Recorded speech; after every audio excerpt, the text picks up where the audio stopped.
Timubimba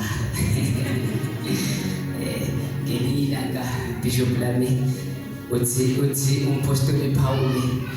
ngethembile iyona leyonto ukuthi oqalile umsebenzi omuhle empilweni zethu uzakufeza okusho ukuthi akuyena umuntu oqala umsebenzi omuhle empilweni yomunye umuntu kodwa uNkulunkulu owamkelwe yilowo muntu oqale umsebenzi omuhle awusanibonani bazalwane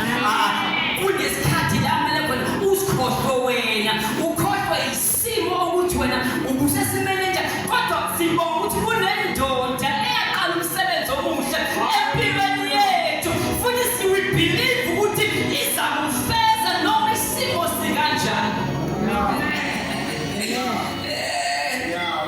Uma ulifunde babuthomno iBhayibheli lithi iBhayibheli maze ulifunde kahle lapha ngoba seFilipi chapter 2 ivesi ka5 lithi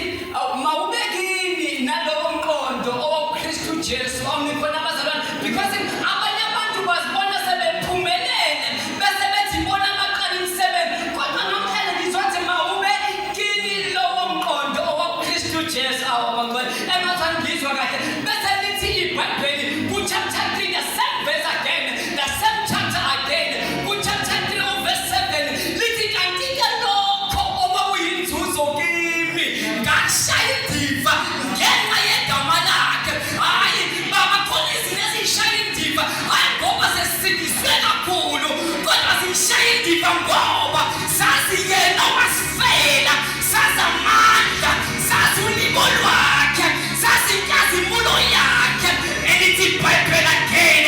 oshani prokosa lithi iBhayibheli mulifunda kahle ngoba seFilipi chapter 4 verse 13 impela nginamandla okwenza konke ngayo ababela inkenge lencwadi ngoba phela bemashumayeli bembikele sanibonani bazalwane mangathiwa emfundisi uqonqa angishumayela